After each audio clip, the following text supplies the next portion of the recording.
What's up, guys? Matty here. In today's video, I'm going to show you all the things I saw at NAMM that I thought were pretty cool. Do keep in mind this will all be coming from a pro audio mixing and mastering sort of mindset. So if you're looking for guitars, this probably isn't the video for you. So without further ado, let's get started. Okay, so the first thing I saw that I thought was pretty cool is this new EQ unit from Wes Audio.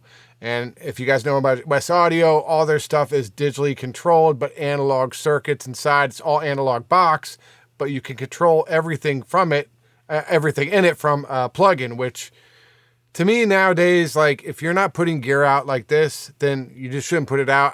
I just, it's so hard, like with all the revisions guys mixing are doing now, that you really need something that just recalls. And so like having your hardware do this just gives you such a leg up over the competition. Like I love Neve stuff, but like it's just hard. Like I don't want to have to recall something when I have to do 4 revisions on 4 different songs 4 times a day. You know, it's too much. So this is huge. This is where I think if you're making analog equipment, you should be. That being said, it is a 100% analog tube equalizer. It reminds me a lot of what a Manley Massive Passive is. In fact, I would not be surprised if it basically is a Manley Massive Passive. It's got 4 passive bands, massive passive, 12 frequency points per band. Each band can be disabled, variable Q configurations, and then low pass, high pass filters. 3 modes operation. This is cool. Dual stereo mid-side. Nice to have mid-side. Carnhill transformers. So these are nice to have. You can add some saturation. And it has that iron pad thing that the NG bus has where you can push into the transformer more without affecting the volume, which is pretty cool. Total recall with plugin, as we said. Selectable output stage. This is where I like Wes Audio stuff because you can be very clean or have transformer and tube sound too. So the green is an electronically balanced for cleaner and punchier sound with less sonic imprint. So if you want a really clean EQ, you can get it. Red has the tube amplification stage, which with transformer-based output stage with the iron pad, like we were talking about. So you can get different flavors out of the one box, and that's huge nowadays, I think. Especially, you know, the price tag for this thing's $6,000.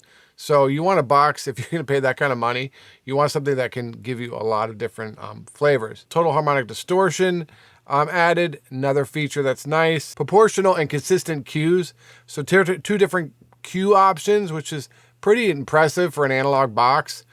This one I like a lot, 5 dB or 15 dB gain mode. So in other words, it's kind of like the Manley Massive Passive mastering version or the mixed version. So you can have both in one unit. Metering, and then of course, plug-in presets data. So, you know, you can have presets with your analog gear. So this thing was pretty cool. I'm trying to get one to review, but this thing looks really badass. Probably one of the top things I liked. All right, next on the list is something I didn't see a whole lot of people talking about. It's from Wolf Audio, and Paul Wolf's pretty well known in the audio world. As you can see here, he's worked with, you know, API, Tone Lux, and what they've released, and this is the only picture they have, so there's not a whole lot on it. I wish I had taken video of this when I was there, but I didn't. But what it is, it's a digital patch bay, and you know, there's another company that makes this called Flock Audio. The difference between this one and Flock is this one is truly passive, relay based. And so what that means, Flock uses chips or something. I'm not completely sure how they do their patch bays, but one of the complaints about their patch bays is they do import a sound, right? Because of the chips they use or whatever it is. This one is not that. This one is a relay base. It's like a real patch base. So you're not going to have any sort of sound from the patch bay, which is huge, especially with mastering guys and even mix guys who don't want any sort of signal or, you know, audio change from their patch bay.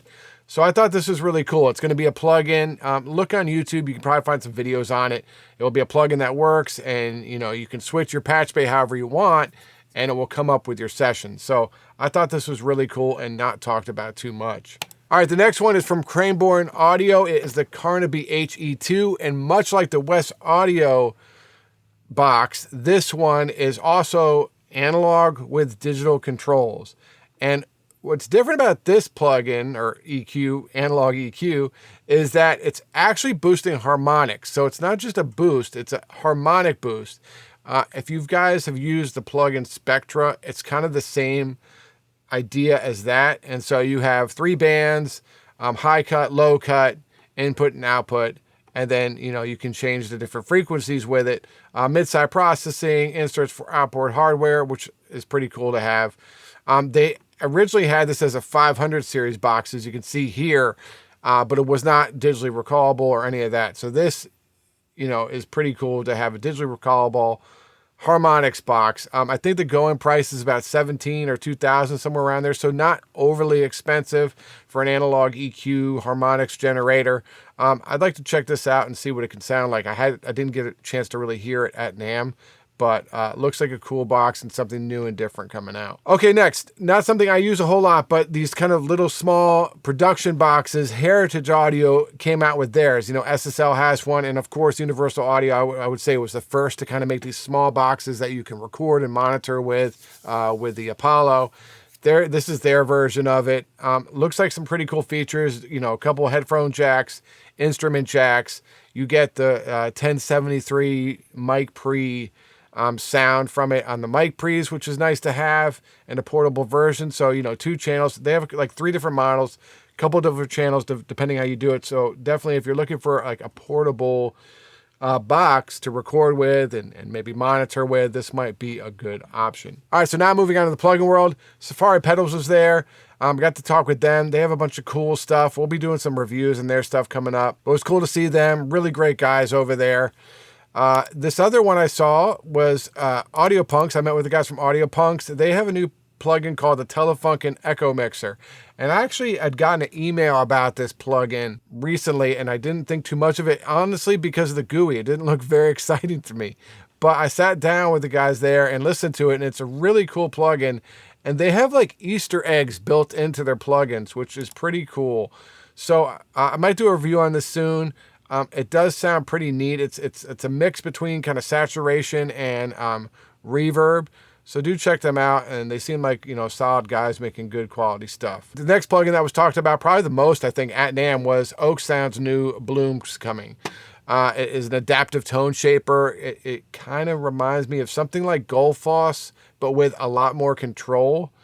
I still got to look into what it's doing. You can't even get it yet, so I haven't been able to work with it. But anything Oak Sound makes is always something that tends to take the world by storm. You know, Soothe 2 is used by everyone I know, and Spiff 2 has a lot of uses, and I use it every day too. So I can only assume Bloom's going to be an amazing tool that we all use quite a bit. Soundflow had a pretty big announcement. They are now going to support Logic, which is huge because I'm not a huge fan of Logic, although I do have to use it from time to time.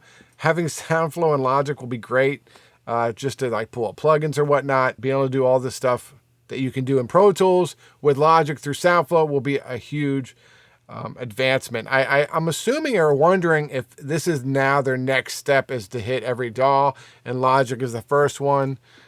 Maybe Studio One, or I was maybe Ableton would be next. So maybe they'll start hitting all the DAWs. We'll see, but it is a pretty big deal to have Soundflow and Logic now. Kit Plugins had some new stuff. They have a new reverb coming out, which is based on the chamber at Blackbird, which, you know, a lot of their, if you know their plugins, a lot of them are recreating all the different things they have at Blackbird Studios, famous studio down in Nashville. And then they're also coming out with their own drumming software, much like Superior Drummer or something, where you can create tracks and they'll have all kinds of different drums. So I sat down and talked with those guys. They seem to be they have a lot coming, and it seems like they're really ramping up things for this 2024 as far as plugin releases from them. And then lastly, 2 honorable mentions. I've already done reviews for these following 2 plugins. I'll put them in the link. Newfang Audio released Recirculate, which is a fantastic delay plugin. I'll put the link to this above.